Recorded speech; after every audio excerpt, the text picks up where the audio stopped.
آج ہم بڑی محبت سے ان مشائخ کو کہتے گئے عمران صاحب سے ہمدردی کرنے والوں ہو،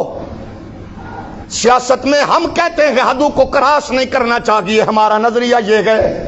لیکن کیا میں ادب کے دائرے میں رہ کر پوچھ سکتا ہوں افغانستان کے نہتے لوگوں نے 20 سال بعد جب امریکہ کے سپاہیوں کو ذلیل و رسوا کر کے نکالا تو بغیر پاسپورٹ کے اپنے اسلام آباد پاکستان کے کیپٹل میں ان کو بغیر پاسپورٹ کے رکھنے والے کون تھے؟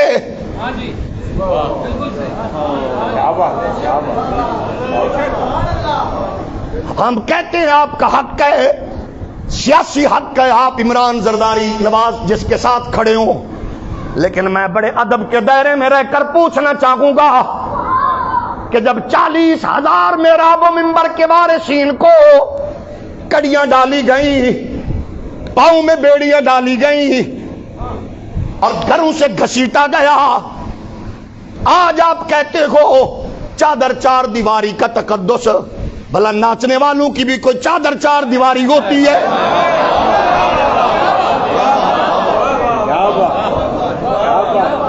ٹھمکے لگانے والوں کا کون سا چار دیواری ہوتی ہے؟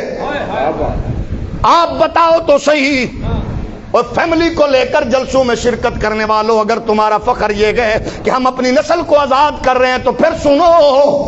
چادر چار دیواری اس ماں کی بھی تھی جس بہاولپور کی سید زادی کو تھپڑ لگائے گئے۔ ہمیں اتنا پوچھنا گیا آپ سے، آپ بتاؤ کہ امریکن اسٹیٹ میں بیٹھ کر کس نے وائس آف امریکہ کو انٹرویو دیتے ہوئے کہا تھا میں نے ایک جتھے کو بند کر کے آسیہ بی بی کو چند دنوں کے بعد آپ کے سپرد کرنے والا ہوں، مجھے بتاؤ یہ خون کس کے سر جائے گا؟ میں ادب کے دائرے میں پوچھنا چاہتا ہوں، زرداری اور نواز شریف کے ساتھ پیار کی پیگیں بڑھانے والے پیرو مولوی ہو، مجھے ادب میں رہ کر میں پوچھ سکتا ہوں کہ ریمنڈ ڈیوس میرے ملک کے 3 نوجوانوں کو کچل کے ان کے بچوں کو یتیم کر کے تمہاری یہاں کی عدالتوں میں کوئی تو تھا، وہ ظہیر الاسلام تھا یا کوئی اور تھا، جو براہ راست امریکن لیڈرز کو اس کی کارروائی سنا کر ان کو جناب والا اپنی فیور کا ثبوت پیش کر رہا تھا۔ تمہارے 3 بچے مارے گئے، ان کے گھر اجڑے، قصاص اور دیت کے کیس تمہیں اصول تب یاد آئے، اور سود کے لیے سپریم کورٹ کی طرف پٹیشن دائر کرنے کا سوچنے والوں ہو، خدا سے جنگ لڑنے والوں ہو، رسول اللہ کے دین سے بغاوت کا نظریہ رکھنے والوں ہو، اتنا تو بتا دو، ہم محراب و منبر کے چوکیدار ہیں، ہماری اوقات تو تمہارے نزدیک کیڑی مکوڑے جتنی ہے، لیکن اتنا تو جانتے ہو کہ جب یہ گھر سے نکلتے ہیں تو یہ ماں کو کہہ کے آتے ہیں اماں اب میں محمد عربی کے دین کی حفاظت کے لیے جا رہا ہوں۔ کیا بھول گئے ہو پنڈی بھٹیا کی اس نوجوان کو جس کے گھر میں 5 ماہ کی بچی تھی اور آخری کال کر کے کہہ رہا تھا بیگم کو کہ بابا خادم کی مسجد سے آواز آئی ہے میں جا رہا ہوں، میرے لیے دعا کرنا کہ میرا خون حضور کے ناموس پہ کام آ جائے، بس ایک کام کرنا میری بیٹی کو سیدہ زہرا کی نگرانی بنا کے محمد کے دین کی چوکیداری کا۔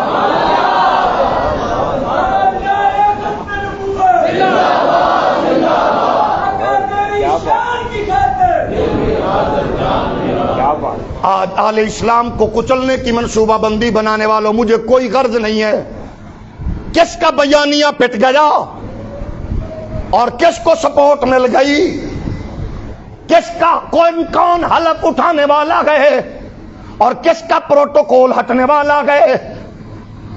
کون سی پارٹی اڑنے والی گئے، کون سی گرنے والی گئے۔ میں تو منبر رسول کا چوکیدار ہوں، سیدھا کہوں گا لکھ لو، ہر اس کا نام لکھ لو، غازی ممتاز کا خون، بہت اچھے، آسیہ ملونہ کو بہن بنانے تک کا سفر، ممتاز کے تختہ دار سے لے کر ریمنڈ ڈیوس کی یاری تک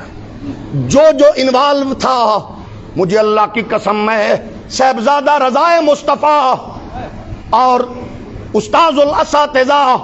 گل احمد عتیقی صاحب کے پہلو میں بیٹھ کر کہہ رہا ہوں تمہاری ذلت رسوائی کسی نہ کسی بہانے ایسی ہوگی تم ایک دوسرے کو کہو گے یار مجھے یہ سب کچھ کیوں دیکھنا پڑا، لیکن یہ انتقام قدرت گئے اس مرد کلندر نے، امام عظیمت نے، امیر المجاہدین نے روتے ہوئے پروردگار کے حضور کہا تھا اللہ ان کو گن بھی لے اور چن بھی لے۔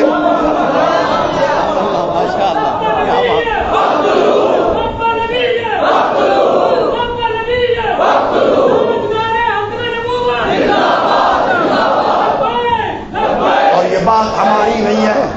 قرآن کا اصول ہے ان تحبط اعمالکم وانتم لا تشعرون، پھر تم پوچھتے پھرو گے مجھے کیوں نکالا، مجھے کیوں بھیجا، مجھے کیوں ایسے کیا، پوچھتے پھرو گے۔